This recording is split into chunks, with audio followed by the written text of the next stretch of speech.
history of the Catholics versus Protestants in Europe. Over 5 million killed in the wake of the Protestant Reformation. So, I mean, that's that applies to Christianity more than Islam. But going back to Patrick's point is that you want to grow your numbers and grow the Christian population. I want to help Christians grow, because I think a world that has more Christians is better than a world that has more atheists. But how can you have more Christians when you don't really believe in the Bible? We have the seeds of the destruction of Christianity right in this podcast, because when you look at the way that Robert and Rashid describe the Bible, they describe it as a book of fables, and it can continue to evolve. I didn't say that. This is going to cause apostasy. This is going to cause a decrease in faith. Like, why should I take Christianity seriously when it just evolves and it changes over time? I can't connect my practices and my beliefs as a Christian today with the historical Jesus. So why am I going to maintain myself as a Christian? And then also the whole theology, which we haven't discussed at all today. Like, the 95%. Monotheism is 80 to 90% of the world believes in monotheism, in one God. And monotheism is a central, crucial, the most important part of Islam. The belief in one God without partners. He is not like anything. This is a very powerful belief that 80 to 90% of human beings profess in this day and age. And Islam represents that in its theology and emphasizes that in its theology. But if you have a Trinity, or you have a theology that is not really clear, is Jesus God? Is there a Godhead? Is there this other system? Do we go by the Catholics, or do we go by the Orthodox? Do we go by the Protestants?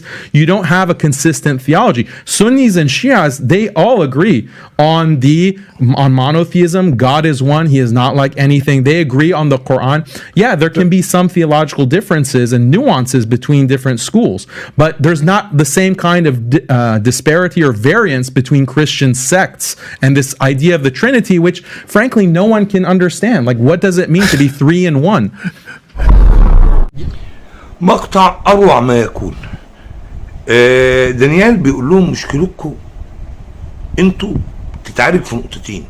واحد، زود عدد النصارى، ودانيال من وجهة نظره وانا اوافقه تماما، زيادة عدد النصارى المؤمنين بالكتاب المقدس الحقيقي في العالم افضل من زيادة عدد الملحدين. ده شيء طبيعي، لان انا هتكلم مع انسان بيؤمن بتشريع الهي، مش انسان بيؤمن بتشريع بشري. يبقى النقطة الاولى، روح زود عدد النصارى. النقطة الثانية، روح ارجع للكتاب المقدس. ارجع للكتاب المقدس الحقيقي، ما تقعدش تحط نص يدعم فكرة ألوهية ومش عارف نص ايه وتحرف وتبدل، لان انت عمال تغير كتابك تبع للمذاهب البشرية. انت بتقول ان انا بغير ديني تبعا لتطورات العصر، لا، تبعا للمذاهب البشرية. طب ما ده بيعمل زعزعة في الايمان، وبالتالي هيفطر الناس عن الايمان بالدين النصراني وهيبدأوا يتجهوا اتجاهات اخرى. وده عامل برضه بيفسر لارتداد الكثير من النصارى الى اتجاهات اخرى، ومنها الاسلام، بيسيبوا ويروح الاسلام. كمان عندك ان العقيدة النصرانية بقصد ما دخل عليها من تحريف بقت عقيدة غير متناسقة مع بعض. يعني مثلا المذاهب الاسلامية على ما فيها من فيها، يعني في مذاهب إسلامية احنا خاطئة خالص، ولكن في رابط مشترك بينهم، رابط التوحيد، بنعبد إله واحد. لكن فكرة مثلا الثالوث فكرة بتضرب العقيدة النصرانية في مقتل. يعني 3 آلهة وهو الرئيس، ولا هو تحت الرئيس، ولا إله كبير وبعدين إله ابن وبعدين إله طالع اسمه الروح القدس.